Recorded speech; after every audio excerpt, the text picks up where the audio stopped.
It's 2 a.m. You're lying in the dark, tethered to a screen. Your brain is attempting to process a relentless stream of data, notifications, headlines, and fragments of lives at a volume that would have been unimaginable a century ago. Your body is physically drained, yet your mind is racing. This exhaustion persists into the next morning because your internal systems never received the signal that it was safe to stop. This state of perpetual vigilance is the direct result of biological systems misfiring in an environment they were never designed for. The hardware is functioning exactly as evolved, but the input is constant. The autonomic nervous system acts as a primitive survival mechanism. Its role is to flood your body with adrenaline and cortisol the moment it perceives a threat, preparing you to either fight or flee. Evolution designed this alarm for physical predators. Today, that same internal circuitry reacts to an unread email or a social media alert with the same intensity it would use for a physical attacker. Because modern stress is chronic rather than acute, the alarm stays on. Our biology is stuck in high alert, a state we've tried to normalize as the cost of a productive life. While most survival functions are hidden from us, there is a specific opening in the system. You cannot consciously dictate your heart rate or speed up your digestion through effort alone, but respiration is different. Breathing is the only vital function that operates automatically while we sleep, yet remains open to deliberate command. We can seize control of the rhythm at any moment. Thousands of years ago, ancient cultures identified this unique access point.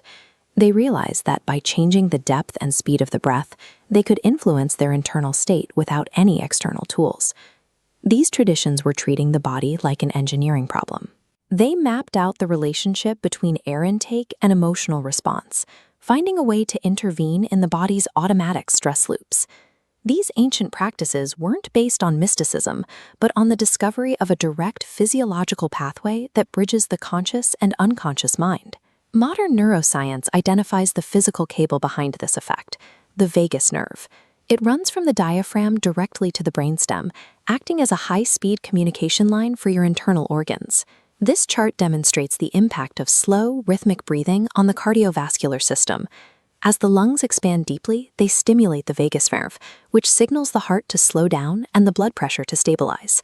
This physical stimulation forces the sympathetic nervous system, the fight-or-flight pathway, to yield to the parasympathetic system, which governs rest and recovery.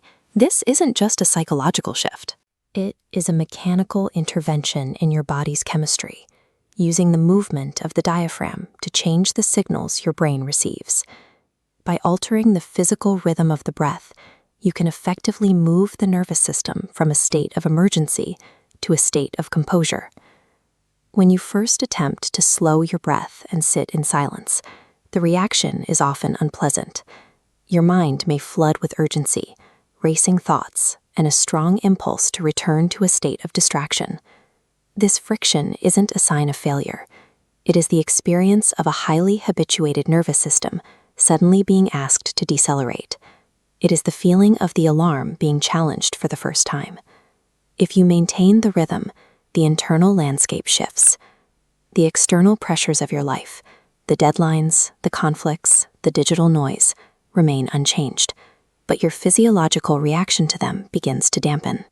This creates a brief opening, a moment of space between an external event and your emotional response. This is the gap where choice becomes possible. The ultimate goal of breathwork is to expand this space. It is a method for training attention, ensuring that your internal state is dictated by your own rhythm rather than by external triggers. We cannot stop the world from demanding our attention, but by regulating this one physical rhythm, we can influence how those demands are processed internally. Transformation begins with the realization that your internal state is something you can actively influence. If this video added value in your life, please like, comment, and share this video, and subscribe to Mind Reprogramming.